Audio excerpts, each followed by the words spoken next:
Allez, bonjour à tous. Aujourd'hui, je tire la sonnette d'alarme sur deux cryptos, Ton et Sui. Je vais vous montrer tout de suite les deux setups baissiers. Donc, un qui a été pris sur le Ton, un sur le Sui qui sera bientôt d'actualité. Sui, on s'est trompé, on va revenir dessus. Je vais vous expliquer une notion très importante parce que beaucoup n'ont pas compris dans les commentaires. Enfin bref, on est parti.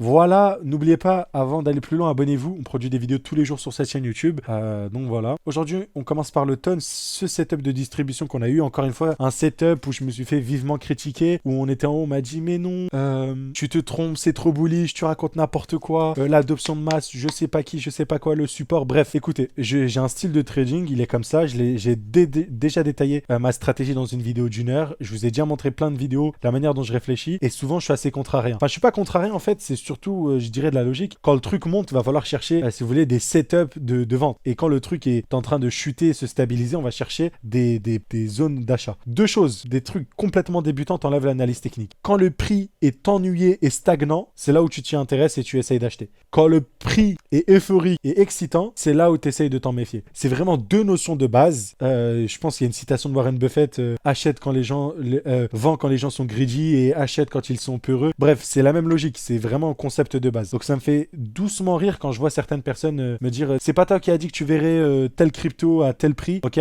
Sachez juste une chose, ok? On m'a parlé de Solana récemment. On m'a parlé de Solana, on m'a dit ouais, t'avais dit que Solana irait à 50 $, ok? Dans mon analyse, on avait une poche de liquidité à 50 $. Par contre, ce que vous n'avez pas vu et ce que j'ai très bien dit, je vous ai dit, bon, mon analyse, j'ai pas dit que mon analyse s'invalide, j'ai dit par contre, à partir de là, Solana va exploser. Pourquoi? Parce qu'on avait eu une accumulation. Donc là, voilà la fameuse analyse, une très forte accumulation sur Sol. C'est exactement ce qui s'est passé, hein. C'était en janvier, c'est exactement ce qu'on a eu là. Donc, bien sûr que quand je prends un trade, je vise certaines targets. Est-ce que dès lors que je vois une accumulation, je suis un teubé et je vais attendre la target des EQL que j'ai vu ici? Non, merci. Donc tout est dans une gestion de la position, déjà de 1. Deuxièmement, si vous êtes là pour avoir du 100% de réussite, vous pouvez aller ailleurs. Vous pouvez aller voir celui qui vous vend du rêve, qui vous vend le lifestyle, avec du 100% de win rate ailleurs. Voilà. Ici, c'est mon journal, ok, personnel déjà, que je partage. Ça me permet d'ici quelques années de revenir en arrière, de voir ce que j'ai produit. Je peux vous dire que c'est l'un des meilleurs sentiments de voir mes vidéos de 2021, de 2022, et de voir comment j'étais, etc., et de voir l'évolution. Et je vous invite à faire de même, faire du journal, pas besoin de publier à tout le monde, mais voilà. Donc, n'oubliez jamais cela. Donc, maintenant qu'on a fait tous ces trucs-là, tous ces commentaires un peu débiles que j'ai pu voir, on va pouvoir rentrer dans l'analyse de Ton et de voir ce que je pense, tout simplement. Donc, on est sur la time frame daily. On avait identifié cette distribution. Encore une fois, on m'avait beaucoup critiqué. Vous pouvez me traiter de trader contrarien, de contre-tendance, je ne sais quoi. J'ai dit les conseils de The Trend is your friend, jamais vu plus débile. Mais globalement, voilà. Donc, pour moi, je vous rappelle, on devait récupérer cette tier-là. On l'a récupérée. Mais vous l'avez vu, on a créé un espèce de support. Ce support-là, il s'apparente concrètement, hein, vous le voyez, à une zone de liquidité. Ce support-là, selon moi, va être récupéré. Et donc, la structure reste toujours baissière sur notre ami Ton, je vous le rappelle, ok? Donc, une structure qui a été établie de la sorte à peu près, je vous la fais de manière assez grossière si vous voulez. Dès à présent, là on revient dans le dernier bloc baissier, dernier bloc haussier pardon à l'origine du dump. Donc là, on va essayer d'observer une distribution. Donc je retrouve cette distribution en 45 minutes. Je peux même monter en time frame en réalité, mais bon, on la retrouve juste ici. Cette distribution nous indique quoi? Nous indique clairement ce que je vous raconte à chaque fois. Je vais juste changer de charte parce que celle-là elle est trop grabouillée. Vu qu'il y a la position dessus, on va aller sur cette charte là. La charte Binance elle est trop manipulée. On va aller sur OKEx. Donc voilà, boum. Pareil. Donc voilà cette grosse distribution, gros création d'un big block, ok. Résistance qu'on vient liquider. Et maintenant, on va venir chercher cette tier là qui est magnifique, qui en plus correspond à une jolie trendline ici. Jolie zone de liquidité à venir récupérer selon moi. Donc voilà. Donc en gros, si vous voulez, la position, elle ressemblait à peu près à ça. Hop, une entrée comme ceci. Stop loss là. Viser la tier. Et en fait, viser globalement la continuation baissière. Est-ce que je vous racontais tout à l'heure, du coup, les fameuses EQL qu'on a laissées là. Et là, on a une belle position, un beau truc à venir chercher. Ce qui est intéressant, c'est pas forcément de jouer la distribution, mais surtout, c'est de se dire qu'on va avoir des belles entrées. Parce que oui, j'ai critiqué Ton. J'ai dit que Ton, c'était surcoté. Ceux qui ont déjà vu le tweet. Par contre, ce que les gens oublient, c'est que moi, Ton, c'est un projet qui me plaît. Et Ton, j'en ai parlé quand on était au bottom. J'ai acheté du Ton au bottom, dans ces structures-là. Et que dès à présent, le Ton, il m'intéressera dès lors qu'on aura des prix plus intéressants. Donc, on a besoin de deux scénarios, ok? On a besoin de ce scénario-là, création d'un support, liquidation à la baisse, à la hausse, hop, boum, ok? Soit on va avoir du coup une continuation de la tendance baissière et on va venir chercher encore ce lot-là, ok? Un peu plus bas, revenir ici et ensuite, hop, je sais pas, accumuler, faire un petit truc comme ça et repartir. Donc c'est deux scénarios. Faudra être à l'affût, mais globalement, en fait, si on a un Toncoin qui revient dans ce bloc-là, voilà, c'est une belle zone. Et la deuxième zone que j'envisagerais, ce serait cette dernière, quoi. Donc tu peux acheter à un prix moyen de 4 et de 2,50. Du coup, c'est comme si environ tu serais rentré à...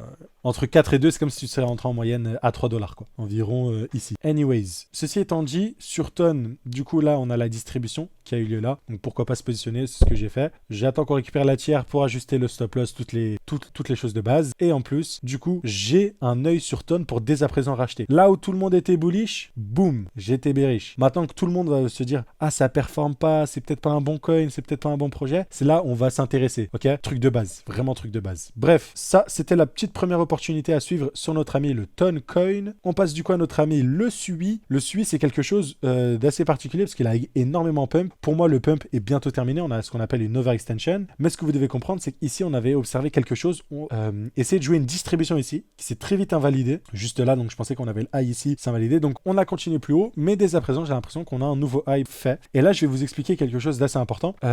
C'est que bon, déjà, essayer de choper les distributions, etc., c'est très compliqué, très touchy. Techniquement, si je voudrais être plus safe, faudrait que j'essaye de jouer des distributions de la plus grosse time frame. Mais là, moi, je vous ai dit, je joue comme à peu près des distributions comme on a eu ici, quoi. Des distributions comme ça pour chercher ces mouvements-là. Même si c'est pas toute la distribution qu'on a là, ok, c'est des mouvements qui m'intéressent, quoi, sur le SUI, globalement. Donc voilà, c'est ce qu'on a observé ici. On aura peut-être une complexification. Donc on a plusieurs types de top, hein, je vous le rappelle, distribution, ok. On a les double top comme ça, on a les blow-off top, mais il y a toujours un dead cat bounce. Voilà, c'est à peu près les deux types de top que vous avez. Sinon, vous avez des tops comme ça. Mais du coup, ça, tu vois, ça ressemble un peu à une distribution, tu peux l'indiquer avec ça, quoi. Mais anyways, ceci étant dit, on peut retourner sur les petits time frames. Voilà, donc pour moi, on est sur quelque chose qui est en train de distribuer sur notre ami Sui. Donc là, j'ai essayé de rentrer, je me suis fait stopper. Là, je re-rentre. Si ma position réussit, donc si on vient chercher toutes ces zones-là, je vais donc récupérer 7 fois mon stop loss. C'est ce qu'on appelle le RR, le risk management. C'est un concept assez simple où vous allez risquer toujours la même chose. Le but ici, c'est tout simplement que ce que vous risquez soit inférieur à ce que vous puissiez gagner et que ça vaille le coup. Que ça vale le coup, pardon. Du coup, là, ça vaut le coup de gagner 7 fois ce que je peux perdre dans une position agressive. Donc, je peux prendre 7 fois cette position, me faire stop loss 7 fois et gagner une fois et je serai break-even. Tout simplement parce que j'ai une bonne gestion du risque. Alors, maintenant, si on regarde plus en détail, en fait, dans la distribution. Donc, voilà, j'ai essayé d'être agressif ici. Je me suis loupé. Donc, je retente en termes d'agressivité. Donc, bien sûr, je vais vous montrer la gestion saine du risque concrètement. Donc là, pour moi, on est sur une distribution. Vous le voyez ici. Hop, création de liquidité, boum, prise de liquidité, inversion de la structure. Je suis rentré de manière prématurée, de manière agressive dans la time frame 3 minutes. Je vais vous montrer exactement où est-ce que je suis rentré. Donc là, comme ça, vous allez voir concrètement, c'est des positions très agressives. Donc là, vous l'avez vu, je suis rentré à ce niveau-là, environ à la cassure en fait. Ok, à la cassure juste ici. Avec stop loss ici. Dès à présent, ce que j'attends, je pourrais faire quoi? Je pourrais bouger mon stop loss là. Donc déjà, là, je risque beaucoup moins. Ok, mon RR diminue. Mon stop loss, pardon, ma perte potentielle diminue concrètement de la full position. Et voilà, je suis placé en conséquence. Maintenant, la target minimale d'une distribution, j'en parle assez souvent, c'est la tiers. Donc c'est le point bas dans toute cette structure-là qu'en fait, qu'on a créé ce range-là, si vous voulez. Donc en plus, c'est un joli support. C'est ça qui est cool en fait. C'est que là, il y a plein de choses qui confluent. C'est vraiment mes positions préférées. Ok, là, la résistance, le support, la résistance. Ok,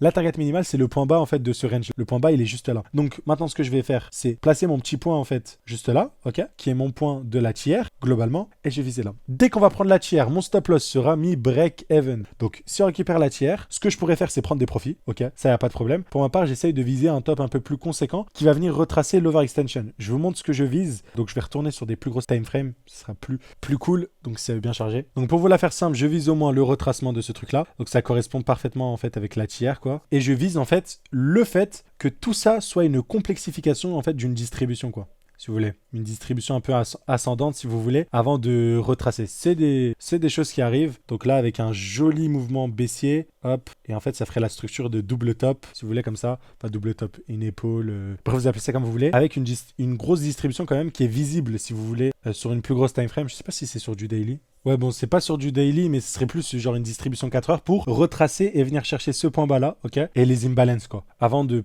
je sais pas, complexifier cette structure en daily pour avoir une plus grosse distribution, pour que les VC, là, qui ont reçu leur token, qui ont pump, puissent dumper.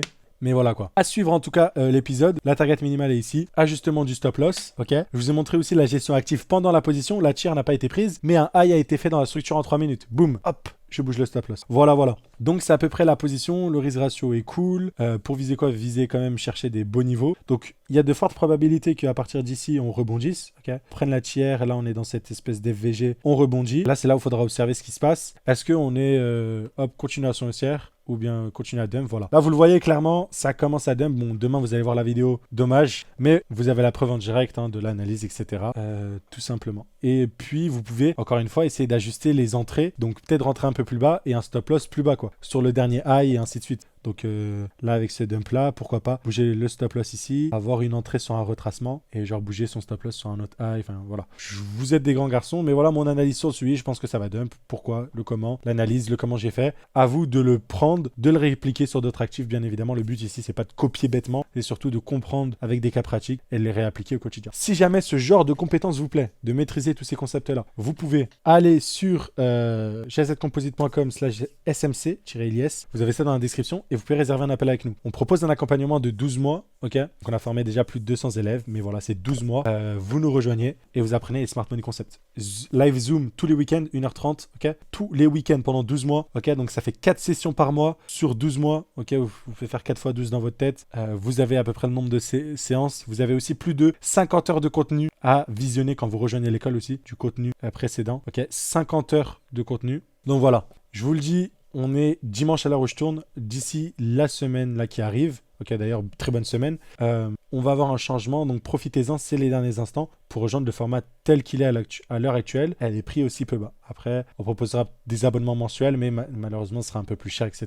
Donc voilà, si jamais vous avez décidé de passer le pas et d'apprendre pour ce bull market, les Smart Money Concepts, pouvoir sortir quand vous allez observer une distribution, avoir nos analyses, nos visions, nos portefeuilles, etc. C'est vraiment le moment de passer à l'acte. Voilà, voilà. Ce sera tout pour aujourd'hui. Je vous souhaite une agréable journée. Je vous souhaite aussi une très bonne semaine et à très très vite. Et à demain, voilà quoi, pour une nouvelle vidéo. Allez, à plus. Ciao, ciao.